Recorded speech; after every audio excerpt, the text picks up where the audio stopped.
കിഴക്കുംകരക്കാവ് പാട്ട് താലപ്പൊലി മഹോത്സവത്തിൽ എരഞ്ഞിത്താഴം പടാരുകുളങ്ങര ആഘോഷ വരവുമായി ബന്ധപ്പെട്ട് എഴുന്നള്ളിച്ച റോബോട്ടിക് ആന കാഴ്ചക്കാരിൽ കൗതുകം പടർത്തി.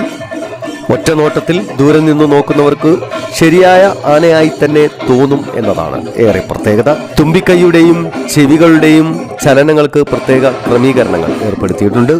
ഉത്സവത്തിന് റോബോട്ടിക് ആന എത്തുന്ന വിവരം കേട്ടറിഞ്ഞ് ഏറെ കൗതുകത്തോടെ വരവേൽക്കാനും നിരീക്ഷിക്കാനും ഒട്ടേറെ പേർ തടിച്ചുകൂടിയിരുന്നു. ഉത്സവവുമായി ബന്ധപ്പെട്ട് നടന്ന കളരിപ്പയറ്റ് പ്രദർശനവും മറ്റൊരു സവിശേഷതയായി മാറി. മെയ് വഴക്കത്തിൽ തുടങ്ങി ചെറുവടികളും കഠാരകളും വാളും പരിചയമെല്ലാം പറ്റുന്നത് കയ്യടിയോടെയാണ് ഭക്തർ ഏറ്റെടുത്തത്.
പയറ്റിൽ ഏറെ ശ്രദ്ധ വേണ്ടുന്ന ഇനങ്ങളായ ഒറ്റയും ഉറുമിയും അഭ്യാസികൾ കയ്യിലെടുത്തപ്പോൾ ശ്വാസമടക്കി പിടിച്ചാണ് പലരും അഭ്യാസം വീക്ഷിച്ചത്.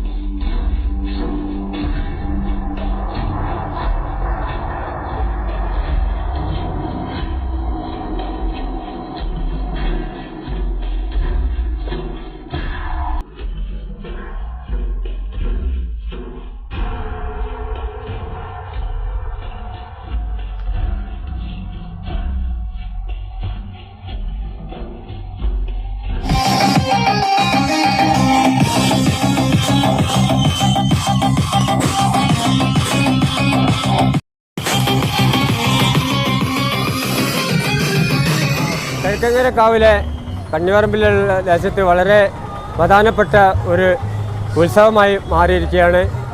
അപ്പോൾ ഈ ഉത്സവ കമ്മിറ്റിയുടെ ഇവിടെ വരവ് വന്നിട്ടുണ്ട്. അതിൽ ഇന്നത്തെ വരവ് പടാരുകുളങ്ങര എരഞ്ഞിത്താഴം താഴത്തു നിന്ന് വന്ന 3 ഐറ്റംസ് ഞങ്ങളിവിടെ അവതരിപ്പിക്കുകയുണ്ടായി. അതിൽ ഇതുവരെ നമ്മൾ ഭക്തർ കാണാൻ കൊതിച്ചു നിന്ന ആന എഴുന്നള്ളത്ത് എന്ന് പറഞ്ഞാൽ വളരെ അപകടമുണ്ടാകുന്ന ഒരു സ്ഥിതിവിശേഷത്തിലാണ് കഴിഞ്ഞ കാലത്തൊക്കെ നമ്മൾ കണ്ടത്. അതിൽ നിന്ന് വ്യത്യസ്തമായിക്കൊണ്ട് റോബോട്ട് ആന അതുപോലെ അവതരിപ്പിക്കണമെന്ന് ഞങ്ങൾക്കൊരാഗ്രഹമുണ്ടായിരുന്നു. അത് പടാരുകുളങ്ങര എരഞ്ഞിത്താഴം കമ്മിറ്റിക്ക് സാധിച്ചു. അതുപോലെ തന്നെ അതിൻ്റെ കൂടെ താഴമ്പക 19 ചെണ്ട വെച്ചുകൊണ്ടുള്ള ഒരു അവതരണം, പിന്നെ കളരിപ്പയറ്റ് വളരെ രസകരമായിട്ട് ഇവിടെ അവതരിപ്പിക്കുകയുണ്ടായി. അവർക്ക് ഈ കമ്മിറ്റിയുടെ പേരിൽ ഇവിടെ എത്തിപ്പെട്ട ഭക്തജനങ്ങളുടെ പേരിലും പ്രത്യേകം നന്ദി രേഖപ്പെടുത്തുകയാണ്. ഈ നാളെ 9-ാം തീയതി ഈ ഇവിടുത്തെ ഉത്സവം അവസാനിക്കുകയാണ്. ഇവിടുത്തെ ജനങ്ങളുടെ സഹായവും സഹകരണങ്ങളും ഉണ്ടായതുകൊണ്ട് ഈ പ്രദേശത്തുകാർക്ക് ഏറ്റവും വലിയൊരു ഉത്സവമായിട്ടാണ് നാട്ടുകാരെല്ലാം കാണുന്നത്. അതിങ്ങനെ മുന്നോട്ട് പോയിക്കൊണ്ടിരിക്കും. അതിനുള്ള എല്ലാ സഹായ സഹകരണങ്ങളും നാട്ടിൽ നിന്നും ഭക്തജനങ്ങളിൽ നിന്നും ഉണ്ടായിട്ടുണ്ട്. അത് മേലിലും ഉണ്ടാകും എന്ന് ഞങ്ങൾക്ക് വിശ്വാസമുണ്ട്. ഏപ്രിൽ 4-ന് ആരംഭിച്ച ഉത്സവം 9-ാം തീയതി സമാപിക്കും. ഉത്സവ ദിവസങ്ങളിൽ ദിവസവും രാവിലെ അഭിഷേകം, മലർ നിവേദ്യം, ഗണപതി ഹോമം, ഉഷപൂജ, ഉച്ചപൂജ എന്നിവയും വൈകുന്നേരം ദീപാരാധന, കേളികൊട്ട്, അത്താഴപൂജ, മണിപ്പന്തൽ പൂജ എന്നിവയും എല്ലാ വർഷത്തെ പോലെയും നടക്കുന്നുണ്ട്. എല്ലാ ദിവസവും പ്രഭാഷണങ്ങൾ, രാത്രി 7:30 മുതൽ വിവിധ കലാപരിപാടികൾ, ആഘോഷ ദിവസങ്ങളിൽ ദേവിയെ പാടി ഇറക്കൽ, ആദരിക്കൽ, താഴമ്പക, പ്രഭാഷണം, കലാപരിപാടികൾ, കളംപൂജ, വിവിധ എഴുന്നള്ളത്തുകൾ, ആഘോഷവരവ്, ആവേത്താന്മാരുടെ എഴുന്നള്ളത്തുകൾ, ചോപ്പന്റെ തിരിയൊഴിച്ചിൽ തുടങ്ങിയവ നടക്കുന്നുണ്ട്. സമാപന ദിവസമായ 9-ാം തീയതി 3 പന്തലുകളിലെയും താലപ്പൊലി ഉണ്ടാകും.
Kadodi Gold and Diamonds, Mavur, Puvattuparambur.